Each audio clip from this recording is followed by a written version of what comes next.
আপনার প্রতি বেজার না থাকে, তারা যেন সবসময় আপনার প্রতি খুশি থাকে, তাহলে আল্লাহও খুশি, নবী খুশি। জোরে কান সুবহানাল্লাহ। 2 নম্বর হলো আল্লাহর ইবাদত করতে হবে, আল্লাহর গোলামি করতে হবে। যতদিন আপনি দুনিয়ায় বসবাস করবেন, আপনার শ্বাস নিঃশ্বাস থাকবে, ততদিন পর্যন্ত আপনি আপনার আল্লাহর গোলামি করাই লাগবে। ইচ্ছাই হোক আর অনিচ্ছাই হোক, আমার আল্লাহর গোলামি করতে হবে। জোরে কান ঠিক না? সুখে থাকো আর দুঃখে থাকো, রোগে থাকো আর শোকে থাকো, আমার আল্লাহর ইবাদত করতে হবে। আপনি নামাজ পড়বেন, এমন অসুস্থ হয়ে গেছেন, সেজদা দেওয়ার মতন আপনার সক্ষম নাই, আপনার সেজদা দেওয়া লাগবে না। আপনি ইশারায় আপনি আপনার মালিকের সাথে আপনি কথা বলেন, আল্লাহর সাথে গোপনে কথা বলেন, মালিক গো আমি তো অসুস্থ, তুমি দেখতেছো, ও গো মালিক আমার সেজদা দেওয়ার মতন পরিবেশ নাই, তুমি তো জানো, এরপরও আমি গোলাম, তোমার গোলামি থেকে বিরত থাকি নাই। আল্লাহর গোলাম যারা, আল্লাহর গোলামি করে তারা। জোরে কান সুবহানাল্লাহ। আল্লাহর গোলাম না যারা, তারা আল্লাহর ইবাদত করে না, বন্দেগী করে না, আল্লাহর গোলামি করে না। যারা আল্লাহর গোলামি করে, আল্লাহর বন্দেগী করে, আমার আল্লাহ তাদের প্রতি খুশি হয়ে যায়। জোরে কান ঠিক না? যে সন্তান পিতামাতার কথা শোনে, ওই সন্তানের উপরে কিন্তু বাবা মা সব সময় খুশি থাকে। জোরে কান থাকে কি না? যে সন্তান তার বাবা আমার কথা শোনে না, জুলুম অত্যাচার করে, ডাইনি যাবার কথা বললে বামে যায়, যে সন্তান তার মা বাবাকে গালিগালাজ করে, মারধর করে, এই বাবা মা কোনোদিন ওই সন্তানের উপরে কিন্তু খুশি থাকে না। যে ব্যক্তি আল্লাহর গোলামি করে, এর উদাহরণ হলো যে ব্যক্তি আল্লাহর গোলামি করে, সব সময় আল্লাহর হুকুম মেনে চলার চেষ্টা করে, আল্লাহর হুকুম মেনে চলে, আল্লাহ রাব্বুল আলামিন ওই বান্দার প্রতি সব সময় খুশি থাকে। জোরে কান আল্লাহু আকবার। মা বাবার কথা শুনলে যেমন মা বাবা খুশি থাকে, আল্লাহর হুকুম আহকাম পালন করলে আমার আল্লাহও খুশি থাকে। জোরে কান সুবহানাল্লাহ। মা বাবার সাথে নাফরমানি করলে মা বাবা যেমন বেজার হয়ে যায়, অসন্তুষ্ট হয়ে যায়, খুশি থাকে না। আমার আল্লাহ রাব্বুল আলামিনের গোলামি না করলে, আমার আল্লাহর পথ থেকে বান্দা যখন দূরে সরে যায়, নবীর তরিকা থেকে যখন বান্দা দূরে সরে যায়, তখন আমার আল্লাহ ওই বান্দার উপরে বেজার হয়ে যায়। এই জন্য আমাদের 1 নম্বর জান্নাতে যেতে হলে আব্বা মাকে খুশি করতে হবে। 1 নম্বর পয়েন্ট, আল্লাহর ইবাদত করতে হবে। 1 নম্বরে হলো আল্লাহর ইবাদত বন্দেগী করা। 2 নম্বর হলো আব্বা আমার সাথে সদ আচরণ করা, ভালো ব্যবহার করা, উত্তম ব্যবহার করা, মনে দুঃখ কষ্ট দেওয়া যাবে না। সুখে থাকো আর দুঃখে থাকো, তাদের সাথে ভালো ব্যবহার করতে হবে। আর 3 নম্বর হলো নবীর তরিকায় চলতে হবে, নবীর সুন্নাহ অনুযায়ী জীবন গঠন করতে হবে। তাহলে আল্লাহ রাব্বুল আলামিনের জান্নাতের 8খানা দরজা আপনার আমার জন্য খুলে রাখা হবে। আর যে কোনো দরজা দিয়ে আপনি মৃত্যুর পরে আল্লাহর জান্নাতে যাইতে পারবেন। আল্লাহকে বাদ দিয়ে জান্নাতে যাওয়া যাবে না, মা বাবাকে কষ্ট দিয়ে জান্নাতে যাওয়া যাবে না, রসুলের সুন্নাত পরিত্যাগ করে বাদ দিয়ে জান্নাতে যাওয়া যাবে না। এই 3টা জিনিস যদি আমাদের প্রত্যেকের মধ্যে থাকে, তাহলে আপনার আমার জন্য আল্লাহ রাব্বুল আলামিনের 8খানা জান্নাতুল ফিরদাউসির দরজা, 8টি দরজা আপনার জন্য আমার জন্য উন্মুক্ত হয়ে আছে। মৃত্যুর পরে সোজা আল্লাহর জান্নাতে যেতে পারবেন। এমন আমল করার দরকার যে আমল করলে দুনিয়ায় শান্তি, আখিরাতে মুক্তি পাওয়া যায়। আর আমরা যেমন আমল করছি, দুনিয়ার আমল দুনিয়া থেকে যাবে, এমন কিছু আমল আছে দুনিয়ায় থেকে যাবে। আপনি চাষবাস করবেন, গাড়ি বাড়ি করবেন, সব কিছু দুনিয়ায় থেকে যাবে।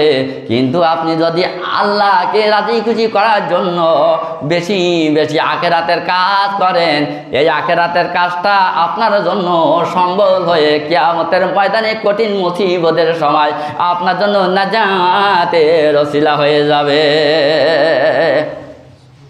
এই জন্য নামাজ ছাড়া যাবে না, জোরে কান যাবে, রোজা ছাড়া যাবে, হজ যাদের প্রতি ফরজ ছাড়া যাবে না, যাকাত যাদের প্রতি ফরজ হয়ে গেছে যাকাত দেওয়া বন্ধ করা যাবে না, যাদের প্রতি দান সৎকা করা আল্লাহ নির্দেশ দিয়েছেন দান সৎকা করা থেকে বিরত থাকা যাবে না। এক কথায় আল্লাহ রাব্বুল আলামিনের হুকুমের বিপরীত চলা যাবে না। যারা আল্লাহ রাব্বুল আলামিনের হুকুমের বিপরীত চলবে তারা দুনিয়ায় শান্তি পেতেই পারেন, কিন্তু আখিরাতে নাজাত পাবেন না। এই জন্য দুনিয়ায় শান্তি পাবেন, আখিরাতেও মুক্তি পাবেন, এমন আমল করার দরকার আছে কি না? যে আমল করিলে দুনিয়ায়ও শান্তিতে থাকবেন, আখিরাতেও শান্তি পাবেন, এমন আমল করার দরকার আছে। যারা এমন আমল করে না তারা বোকা। জোরে কান, তারা কি? তারা বোকা। ওরা হলো বোকা, ওরা দুনিয়ায় পড়ে খাচ্ছে ধোকা। এই জন্য হলো আখিরাতে ওদের হবে সব ফাঁকা। আর যারা হলো ইমানদার, যারা হলো নেককার, যারা আল্লাহওয়ালা, দুনিয়ায়ও লাভবান, আখিরাতেও লাভবান। আমার আল্লাহ বলছে এই দুনিয়ায় তোমরা থাকো, জানো না এই দুনিয়ায় একদিন থাকবে না, ধ্বংস হয়ে যাবে। কিন্তু তোমার এমন একটা জীবন আসবে, মৃত্যুর পরে যে জীবনটা, এই জীবনটা হলো ক্ষণস্থায়ী জীবন না, এই জীবনটা হলো চিরস্থায়ী জীবন। আর দুনিয়ার জীবনটা হলো তোমার ক্ষণস্থায়ী। এখান থেকে প্রত্যেকের চলে যেতে হবে। মৃত্যুর পরে যে জীবনটা তোমরা উপহার পেয়ে যাবা, এই জীবন কোনো দিন শেষ হবে না, এই জীবন কোনো দিন আর শেষ হবে না। অনন্তকালের জন্য থাকতে হবে পরকালে। ওই দিন যদি জান্নাতি হন সৌভাগ্যের ব্যাপার, আর জাহান্নামী হলে কষ্টের ব্যাপার আছে কি না? জান্নাতি হলে আপনি শান্তি পাবেন, খুশিতে থাকবেন, আনন্দ উল্লাসে মেতে থাকবেন। আর যদি জাহান্নামবাসী হয়ে যান তাহলে সেদিন কি উপায় হবে? সেদিন কোনো মানুষ আপনাকে আর সাহায্য করবে না। আপনার দুনিয়ায় টাকা পয়সা, বন্ধু বান্ধব, ক্ষমতা কিছুই থাকবে না, সব নষ্ট হয়ে যাবে। আর আপনি একা একা জাহান্নামের ভিতরে হাজারি করতে থাকবেন। কিন্তু ওই দিন আপনার আর কোনো বন্ধু পাওয়া যাবে না। এমন কাজ করবেন দুনিয়ায়ও শান্তি, আখিরাতে যেন জাহান্নাম থেকে মুক্তি পাওয়া যায়। এমন আমল মুমিন হিসেবে প্রত্যেকের করার দরকার আছে কি না? কি আছে?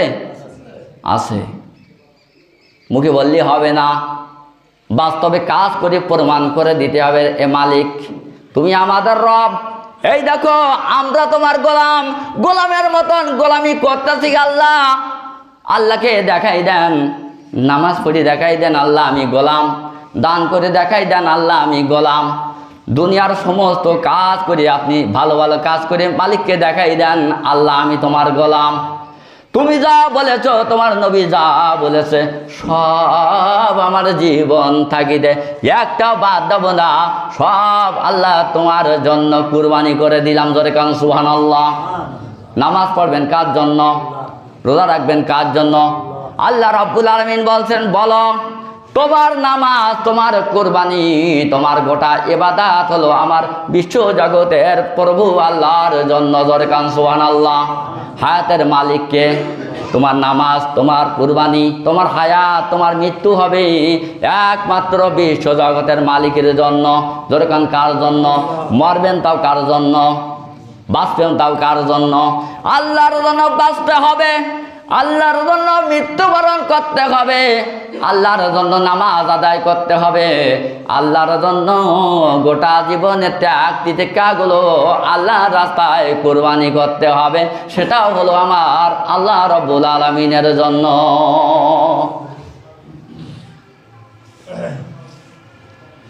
কঠিন হাসরের ময়দানে আল্লাহ রাব্বুল আলামিন যেদিন আমাদেরকে বিচারের আসনে বসাবেন, আমরা সবাই সেখানে হাজির থাকব। যদি আমলনামাটা বাম হাতে দেয় আর বলে বান্দা তুই চলে যা জাহান্নামে, উপায়টা হবে কি? আবার যদি ডান হাতে আমলনামা দিয়ে বলে বান্দা জান্নাতে যাও, তাহলে কি হবে? আনন্দর শেষ থাকবে না। এই জন্য এমন কাজ করতে হবে যে কাজ করিলি আল্লাহ রাব্বুল আলামিন আমাদের আমলটা যেন ডান হাতে দান করে দেয়। জোরে কান আমিন।